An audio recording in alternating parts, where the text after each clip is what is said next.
Laugh again, and the whole room will learn what a powerful man sounds like when he stops being polite. The music died before the last champagne bubble reached the rim of the glass. Clara Bennett stood frozen in the center of the ballroom, one hand gripping a silver tray, the other pressed against the front of her black maid's uniform, where red wine spread like a wound across the white apron. Around her, 200 guests in designer gowns and tailored suits stared as if she were part of the entertainment.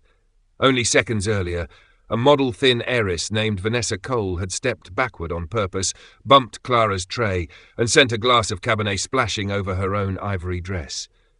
Then Vanessa had gasped loudly enough for the chandeliers to hear. "Look at her," she said, her voice sweet and poisonous. "They really hired a maid who takes up more space than the buffet table." A few people laughed. Not everyone, but enough. Enough for Clara's cheeks to burn. Enough for her to remember every cafeteria table she had avoided in high school, every job interview where eyes dropped to her body before anyone heard her name, every man who had treated kindness from a bigger woman like a joke he was allowed to reject. She was 28, 5'6", full-figured, tired, and still standing because her rent was due Friday and her younger brother's physical therapy bill was folded inside her purse in the staff locker. She wanted to disappear, but she did not cry. Clara had learned early that people loved watching soft women break, so she lowered her chin, bent to pick up the broken glass, and whispered, "I'm sorry, ma'am. I'll clean it." Vanessa stepped on the edge of Clara's tray, pinning it to the marble floor. "No, sweetheart, you'll pay for the dress." The room shifted with the lazy cruelty of rich people waiting to see how far humiliation could go. Across the ballroom, beneath black arches, wrapped in winter roses, Dante Moretti watched without moving. To most of New York, Dante was a rumor in a charcoal suit, a billionaire nightclub owner with political friends and enemies who suddenly forgot how to speak. To the families beneath the city, he was the youngest mafia boss to control the East River ports, a man feared because he never raised his voice twice. He was 36, wealthy beyond reason, guarded by silent men at every exit, and colder than the December rain striking the mansion windows. People said Dante Moretti had no heart. They were wrong. He had buried it years ago with his murdered father and the fiancée who had sold his location to rivals for a diamond ring and a passport. Since then, love had become a weakness he refused to carry. Trust was a door he kept locked. But as Clara knelt on the floor, carefully gathering glass so no one else would cut themselves, Dante saw something no one in that room cared to see. She was shaking, yes, but she still moved the sharp pieces away from Vanessa's bare ankle. Even humiliated, Clara protected the woman who had hurt her. That made Dante's eyes narrow. Vanessa noticed him watching and instantly changed her face. "Dante," she called, drifting toward him with practiced innocence.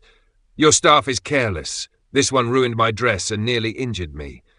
Clara looked up then, and for one brief second her tired brown eyes met his. She did not plead. She did not perform. She simply looked exhausted, ashamed, and stronger than the room deserved. Dante crossed the ballroom. Every conversation stopped with each step. His polished shoes came to rest beside Clara's trembling hand. He removed a white handkerchief from his pocket and covered the broken glass before she could touch another shard. "Stand up," he said, but his voice was low, meant only for her. Clara swallowed.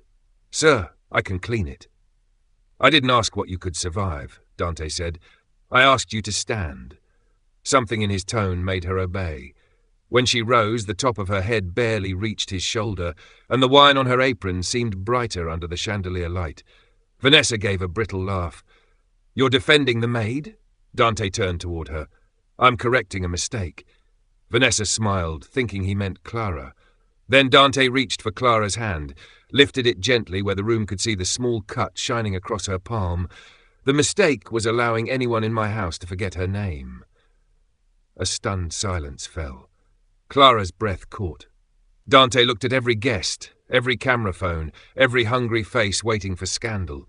Then his gaze returned to Vanessa, and his voice dropped into something dangerous enough to chill the marble.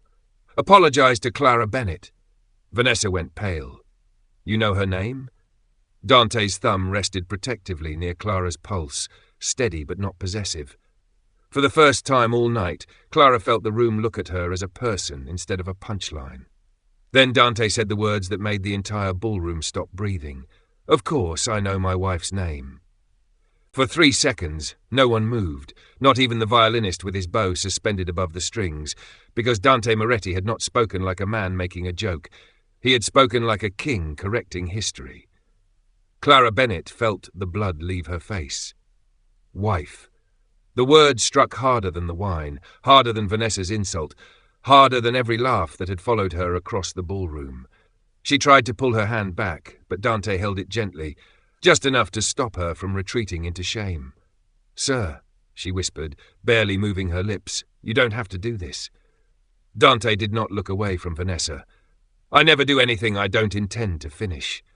The room absorbed that sentence and changed shape around it. Men who had been smiling seconds ago straightened their jackets. Women lowered their phones. The staff along the wall stared at Clara with wide eyes, as if the maid they had sent through the service entrance had suddenly become untouchable. Vanessa's mouth trembled between outrage and fear. "That's impossible," she said. "You were supposed to announce our engagement tonight." A murmur rippled through the guests. Clara's stomach dropped. Engagement? Of course. Women like Vanessa were chosen under chandeliers. Women like Clara cleaned the stains afterward. But Dante's hand shifted to her elbow, steadying her before anyone could notice her knees weaken. "Was I?" he asked. Vanessa turned toward a silver-haired man near the champagne tower. "My father made the arrangement with your uncle. The Cole family invests $20 million by midnight, and you marry me before New Year's." Dante glanced at the man, then at the circle of guests who suddenly seemed very interested in the floor. His voice remained calm. "Then your father should have negotiated with me, not with a man who forgets he breathes because I allow it." At the far end of the ballroom, Dante's uncle, Rocco Moretti, stiffened beside 2 bodyguards. He was older, broad, and smiling too hard. "Nephew," Rocco said, spreading his hands, "this is a misunderstanding, a business arrangement, nothing more." Dante finally released Clara's hand, but only to remove his suit jacket and place it over her shoulders, covering the wine-stained apron from the room's hungry eyes. The jacket was warm, heavy, and smelled faintly of cedar and rain. Clara froze under it. No one had ever covered her embarrassment before. Usually people pointed at it. "A misunderstanding," Dante repeated. "Is that what we call selling my name to people who mock the woman standing beside me?" Vanessa snapped. "She is not beside you. She is staff." Dante's eyes cooled. "She is Clara Bennett. She works 2 jobs. She sends half her pay to a rehabilitation clinic in Queens for her brother. She has never stolen from this house, never complained when the kitchen manager cut her hours, and 10 minutes ago, when you cut her palm with a glass you dropped on purpose, she still moved the shards away from your foot." Clara stopped breathing.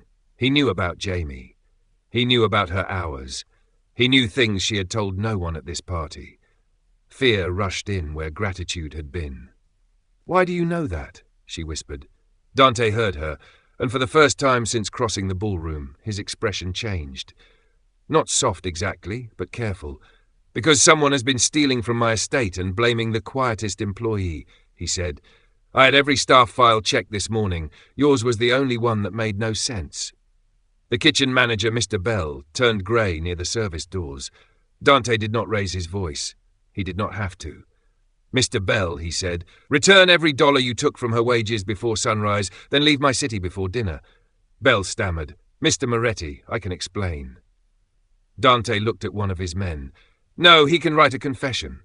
2 guards stepped toward Belle, not violently, but with such silent certainty that the man dropped his clipboard. Clara should have felt relieved. Instead, panic wrapped around her chest. This world was too sharp, too powerful, too close to swallowing her. She stepped away from Dante, clutching his jacket at her shoulders. "Please don't call me your wife," she said, her voice shaking, but clear enough for the first row of guests to hear. "I'm grateful you stopped them, but I'm not a prop you can use to win a business fight." The room went silent again, but this silence was different. This one had respect inside it. Dante looked at her as if she had just done something more dangerous than challenge an enemy. She had challenged him in his own house. Slowly, he inclined his head. "Fair. Vanessa laughed once, sharp with victory. See, even she knows it was charity. Dante's gaze never left Clara. No, she knows the difference between protection and possession. Clara's fingers tightened on the jacket. She had expected anger. Men with power hated being corrected, especially by women who scrubbed their floors. But Dante only turned to the guests and said, "The announcement tonight is cancelled. The coal investment is refused. Anyone who came here to purchase my future may leave through the front door while they still have one." Chairs scraped, whispers broke. Vanessa's father moved toward Rocco, furious, but Dante's men shifted and the path closed. Clara watched it all in disbelief. $20 million vanished from the room because a woman in a stained apron had been insulted. Then a small sound cut through the chaos, the soft gasp of an elderly woman near the staircase. Dante moved instantly. "Mama?" Clara turned and saw Lucia Moretti, silver-haired and fragile, clutching the banister with one hand and her throat with the other. A crystal glass slipped from her fingers and shattered. The party froze, but Clara was already running. She reached Lucia before Dante did, caught her weight, smelled the bitter almond edge beneath the sweetness of her drink, and knocked the remaining glass from a server's tray. "Don't let anyone drink the champagne," Clara shouted. "Call 911 now. She's been poisoned." Dante stopped beside her, his face no longer cold, but deadly awake. As his mother leaned against Clara, struggling for breath, his eyes lifted across the ballroom and found the empty place where Vanessa had been standing. She was gone. "Nobody leaves until I know who tried to kill my mother," Dante said, and the ballroom doors closed with a sound that made every guest understand the party had become a cage. Clara knelt beside Lucia Moretti on the cold marble, one hand supporting the older woman's back, the other pressing 2 fingers to her wrist as she fought to keep her own voice steady. "She's breathing, but it's shallow. Keep her upright. Don't give her water." Dante dropped to one knee across from Clara, his black shirt cuff brushing the hem of the maid's uniform beneath his jacket. The sight stunned the room more than his threats. The feared Mafia Boss of New York was kneeling on the floor beside a plus-size maid, while millionaires stood useless under the chandeliers. "How do you know it was poison?" he asked, not accusing, only sharp with urgency. Clara swallowed.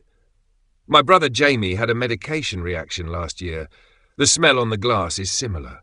Bitter. Chemical. Whoever did this wanted it to look like a heart attack." Lucia's eyes fluttered. Her fingers curled around Clara's wrist, weak but certain. "Don't let her go, Dante," she whispered. She saw what they missed. Dante's jaw tightened.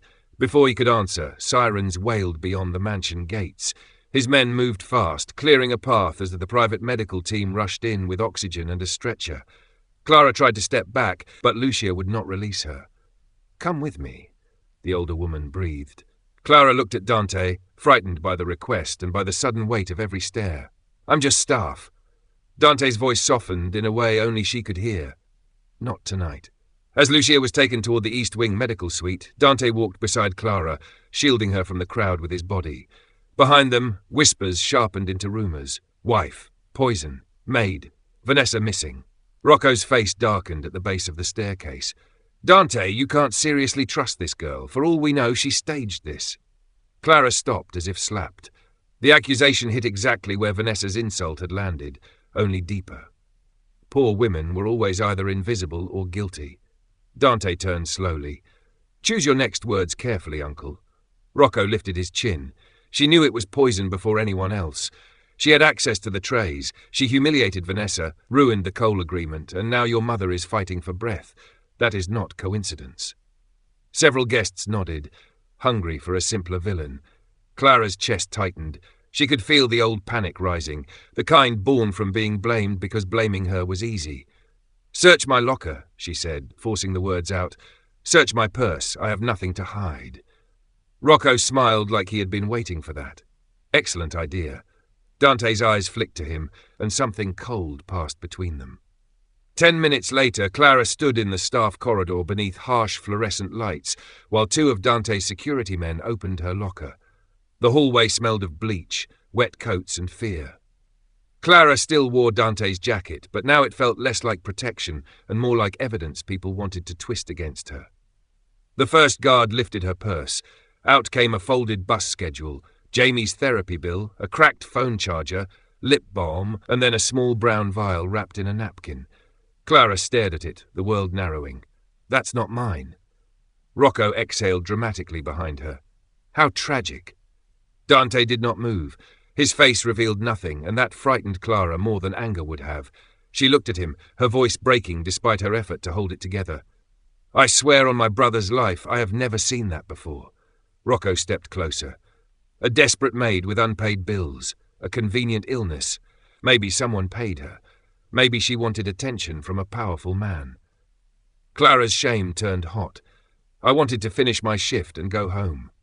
Then why did you run to Lucia first? Rocco asked. Because everyone else was standing around waiting for permission to care. The words flew out before Clara could stop them. The hallway fell silent. Dante's gaze sharpened, not with suspicion, but with something that looked dangerously close to pride. Then his youngest guard, Nico, hurried in holding a tablet. Boss, security footage from the service corridor was wiped from 8:42 to 8:51. Rocco spread his hands. How convenient for her. Dante finally spoke. Very convenient for someone who knew exactly where cameras were placed. He took the vial with a folded handkerchief, never touching it directly. Lock down every exit. Find Vanessa Cole. But before anyone moved, Clara's phone buzzed on the floor where it had fallen from her purse. The screen lit with a video call from Jamie's rehabilitation center. Clara snatched it up with trembling hands. A nurse appeared, pale and frightened. Clara, I'm sorry. 2 men came asking for you. They said if you don't leave the Moretti house alone in the next 20 minutes, your brother's treatment stops permanently. Clara's breath vanished.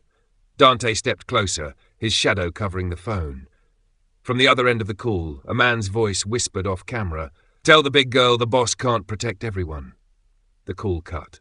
Clara looked at Dante, terror and defiance fighting in her eyes. "This was never about your mother," she whispered. Dante turned toward the dark windows as snow began to fall over the locked gates. "No," he said, his voice low enough to make every armed man straighten. It was bait. Then every light in the mansion went out. The darkness lasted only 4 seconds, but it was long enough for someone to scream, glass to shatter, and Clara Bennett to feel a hand close around her wrist that did not belong to Dante. She jerked back, but the grip tightened, dragging her toward the service stairwell as bodies collided in the blacked-out hallway. "Move quietly, big girl," a man hissed near her ear, "or your brother never walks again." Fear shot through her, sharp and cold, but before he could pull her another step, Dante's voice cut through the dark. Let her go. There was no shouting in it, no panic, just death wrapped in calm. A gun clicked somewhere ahead. Clara stopped breathing. Then emergency lights washed the corridor in red, and she saw Dante standing 10 feet away with one hand raised, not because he was surrendering, but because the man holding Clara had a blade pressed against her side. It was Nico, the young guard who had brought the erased footage. His face was pale, his eyes wild. "I'm sorry, boss," he said. "They have my sister." Dante did not look betrayed. He looked tired, as if the wound had found an old scar. "Who gave the order?" Nico's hand shook against Clara's ribs. "Rocco." The name landed like a bullet. Behind Dante, Rocco Moretti appeared at the end of the corridor with 2 armed men and Vanessa Cole beside him, her perfect dress hidden beneath a black coat, her lipstick still flawless. She smiled when she saw Clara trapped. "You should have stayed on the floor where you belonged." Clara's stomach twisted, but she forced herself to stand straighter. Dante's jacket still covered her shoulders, and for the first time she did not clutch it to hide. She wore it like armor. Rocco stepped forward, his voice almost gentle. "You were always too sentimental, Dante.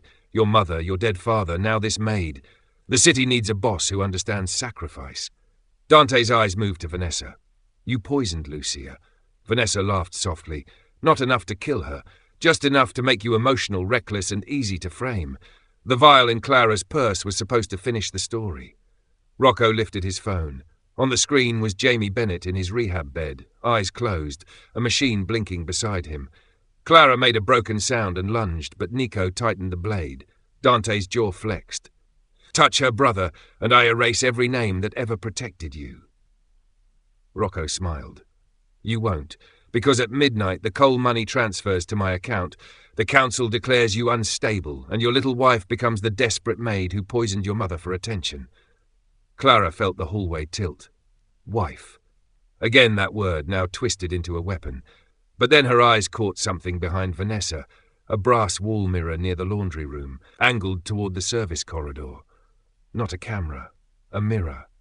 In it, Clara could see the reflection of the security panel Nico had claimed was wiped. Its backup drive light was still blinking. She remembered the old clinic where Jamie stayed, how cheap systems saved video locally even when the main feed went dark. "The footage isn't gone," Clara whispered. Dante's gaze flicked to her. "What?" She swallowed hard, keeping her eyes on his, not on the blade. "The panel behind Vanessa. Backup drive. If they wiped the main server, the local unit may still have the last 10 minutes. Vanessa turned too fast. That was enough. Dante moved like violence released from a cage. He seized Nico's wrist, twisted the blade away, and shoved Clara behind him in one fluid motion. The hallway erupted. His men surged from the east stairwell, having circled through the service tunnels. Rocco shouted, Vanessa ran, and Clara, instead of hiding, dove toward the security panel. Her cut palm burned as she ripped open the cover and yanked the small drive free. A gunshot cracked. Dante staggered against the wall. Clara screamed his name. Blood darkened his sleeve, but he stayed standing between her and the gunman. "Run," he ordered. "No," Clara said, clutching the drive. "Not without you." For 1 second, the cold Mafia Boss looked at her as if she had reached inside the locked room of his heart and turned on the light. Then his gaze dropped to the thin silver bracelet on her wrist, exposed where his jacket sleeve had slipped back. A tiny St. Michael medal hung there, scratched across one wing.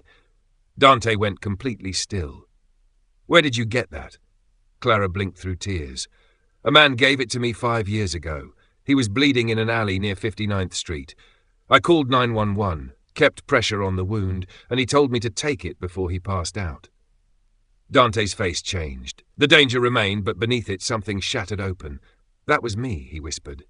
Clara froze. Vanessa had called her nobody. Rocco had called her bait. But Dante Moretti was staring at her like she was the answer to a prayer he had been too broken to say. From the far end of the corridor, Rocco raised another gun. Dante pulled Clara against him, shielding her with his body as the backup lights flickered brighter and the stolen footage began automatically playing on the wall monitor, Vanessa planting the vial, Rocco poisoning Lucia's glass, and Nico taking orders at gunpoint. Every lie was now alive on screen. Then the mansion's speakers crackled, and Rocco's voice from the recording filled the dark hall. "Once the maid is blamed, Dante loses everything." Clara looked up at Dante, still holding the proof with both shaking hands. He lowered his forehead briefly to hers and said, "No, Clara. Tonight they lose everything." The wall monitor kept playing Rocco's betrayal in cold blue light, and for the first time that night, the mansion was not silent because of Dante Moretti's power, but because a plus-size maid with a bleeding palm had found the truth everyone richer than her had tried to bury. Clara stood beside Dante in the red emergency glow, holding the backup drive so tightly her knuckles ached, while his blood ran down his sleeve in a dark line. "You're hurt," she whispered. Dante did not look at the wound. His eyes stayed on Rocco, who was backing toward the ballroom with the gun still raised, and Vanessa half hidden behind him. "Not enough to stop me." Rocco laughed, but panic had cracked the sound. "The council will never believe a servant over me."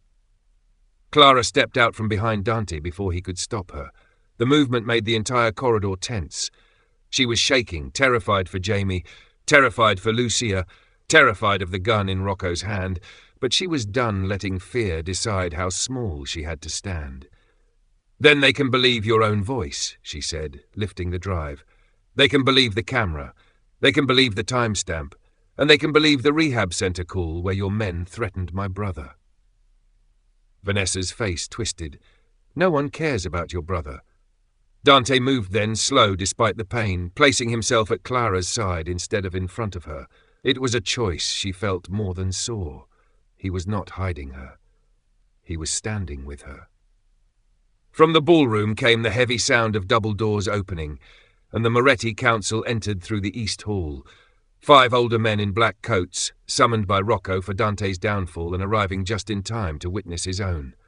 At their centre walked Father Salvatore, the retired priest who had baptized half the city's criminals and buried the other half. His eyes swept over Dante's bleeding arm, Clara's wine-stained uniform beneath the suit jacket, the gun in Rocco's hand, and the footage still looping on the screen. "It is not midnight yet," Rocco said quickly. "The transfer can still be completed. Dante is unstable. He threw away $20 million over a maid." Dante's voice was quiet. "I threw away $20 million because it came with a leash." One councilman frowned at Clara. "And who is she to stand in a family matter?" Vanessa smiled, sensing one last opening. "Exactly. She is nobody. A lonely, desperate woman who wanted to feel chosen." Clara flinched, but only for a breath. Then she looked at Dante, at the blood on his sleeve, at the man who had remembered a bracelet from an alley 5 years ago, the man who had covered her shame before touching her hand, the man who had risked his empire because someone laughed at her pain. She turned back to the council. "My name is Clara Bennett. I clean rooms most of you would never enter. I ride the Q60 bus at midnight because cab fare means one less therapy session for my brother. I have been called too big, too poor, too ordinary, and tonight too easy to blame. But I saw poison when your men saw champagne. I found proof when your cameras went dark. And I will not let you turn my body, my job, or my fear into a reason not to hear the truth." The words hit the hallway harder than any threat Dante could have made. Even Father Salvatore lowered his eyes with respect. Then Clara faced Rocco. "You used my brother because you thought love made people weak. You were wrong. Love makes people brave." Rocco's mask fell. He shoved Vanessa aside and grabbed a small remote from his coat pocket. Dante's men raised their weapons, but Rocco shouted, "One press, and the clinic loses power. Backup generator disabled. Her brother has 5 minutes." Clara's face went white. Dante's phone rang at that exact second. He answered, listened, and his expression hardened. Jamie's floor just went dark. Vanessa whispered, "Rocco, what did you do?" Rocco snarled, "What winners do." Dante looked at Clara, and the whole room saw the choice before he spoke it. Empire or her, revenge or her brother, power or the woman everyone mocked. He handed his gun to his nearest guard and pressed his phone into Clara's hand. "Tell the clinic to take Jamie to the stairwell. My men are already there." Clara stared at him. "You sent men?" "The moment they threatened him." Her breath broke. "Dante, you protect my mother," he said softly. "I protect your family." Rocco lunged for the remote, but Clara moved first. She threw the backup drive across the hall to Father Salvatore, then slammed both hands into a rolling laundry cart and sent it crashing into Rocco's knees. The gun skidded away. The remote bounced once across the marble. Vanessa dove for it, but Dante caught it beneath his shoe. His injured arm hung useless, yet his presence filled the corridor like a storm returning to its throne. "Council," he said, eyes on Rocco. "You wanted proof of instability. There it is." Father Salvatore held up the drive. "And proof of treason." Rocco was dragged to his knees by Dante's guards, still cursing, still promising war, but nobody listened anymore. Clara's phone speaker crackled and Jamie's weak voice came through. "Clara? I'm okay. A man named Marco carried me downstairs. He said your husband sent him." Clara closed her eyes as tears finally fell. Around her, the council heard every word. Husband. Dante turned toward the ballroom, where guests had gathered at the doorway, faces pale, phones lowered, pride broken. He took Clara's cut hand in his uninjured one and lifted it, not as evidence, not as strategy, but as a vow. Then he looked at every person who had laughed when she knelt on the floor and said, "The woman you mocked saved my mother, my name, and my empire. Now watch carefully, because the next time I call Clara Bennett my wife, it will not be to protect her from shame. It will be because I am asking her to choose me." By the time the ambulance lights faded beyond the Moretti mansion gates, the snow had softened the city outside. But inside the ballroom, everything cruel had been stripped bare. Rocco was taken away by Dante's men with the council's approval. Vanessa followed in silence after Father Salvatore ordered every recording, every transfer document, and every threat sent to the district attorney through legal channels before dawn. And Mr. Belle signed a confession returning every stolen dollar to the staff he had cheated. No one laughed now. The same guests who had watched Clara Bennett kneel in broken glass stood stiffly beneath the chandeliers, their diamonds useless, their opinions suddenly small. Clara remained near the staircase, wrapped in Dante's jacket, her cut palm bandaged by the private doctor, her eyes still red from hearing Jamie's voice safe on the phone. Lucia Moretti had survived. The poison had been caught early, and when the doctor said she would recover, Dante closed his eyes for half a second, the only sign that the most feared man in New York had been holding his breath like a son, not a boss. Then Lucia asked for Clara. Dante brought her into the quiet medical room, where warm lamps glowed against dark wood and the storm tapped softly at the windows. Lucia lay pale but awake, an oxygen tube beneath her nose, and when Clara approached, she reached for her hand. "You saved me," Lucia whispered. Clara shook her head quickly.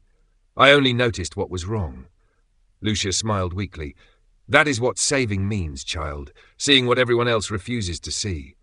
Clara looked down, overwhelmed, but Dante's hand came to rest at the small of her back, careful, asking without words if she wanted him close. She did not move away. For the first time that night, she allowed herself to lean into the safety standing beside her.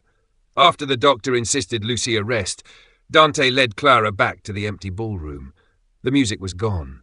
The spilled wine had been cleaned. The broken glass had vanished. Yet Clara still saw herself on that marble floor, ashamed and surrounded.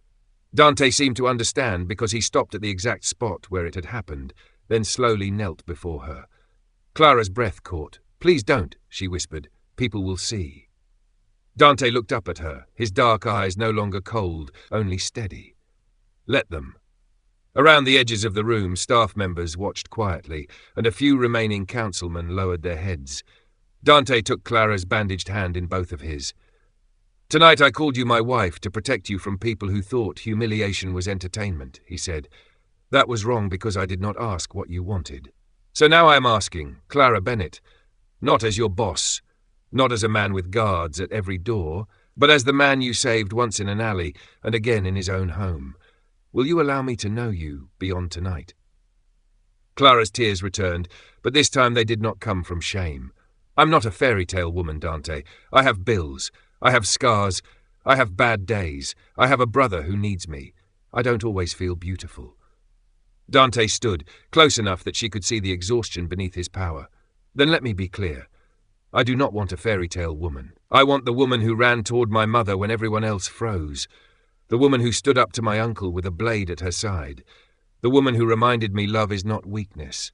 And when you cannot feel beautiful, I will not argue with your pain. I will stand beside you until you remember." Clara covered her mouth, trembling. No man had ever spoken to the wounded parts of her with such respect. No one had asked her to become smaller, thinner, quieter, or easier to love. Dante simply saw her as she was, and somehow that was the most dangerous tenderness of all. Weeks later, Jamie's therapy was paid for through a foundation Lucia created in Clara's name, not as charity, but as justice for families crushed by medical debt. Clara no longer entered the Moretti estate through the service door. She returned through the front, not as a secret, not as a scandal, but as the woman Dante chose in full daylight. And when Vanessa's old friends whispered at a charity gala, Dante did not threaten them. He simply took Clara's hand, kissed her bandaged scar, and asked her to dance in the center of the room. This time, every eye watched as the plus-size maid they had mocked stood tall in warm golden light, loved without apology, protected without being controlled, and finally free from the lie that she had ever been hard to choose. In the end, Clara did not need a new body to become worthy. Dante did not need a softer empire to become human. And the world that laughed at her learned one unforgettable truth. Sometimes the woman everyone overlooks is the one powerful enough to save the king. But tell me, if you were Clara, would you forgive a man who first called you his wife to protect you, then asked for your heart with honesty? Share your thoughts below and subscribe for more emotional Mafia Boss stories where love protects, truth wins, and the woman they underestimated becomes unforgettable.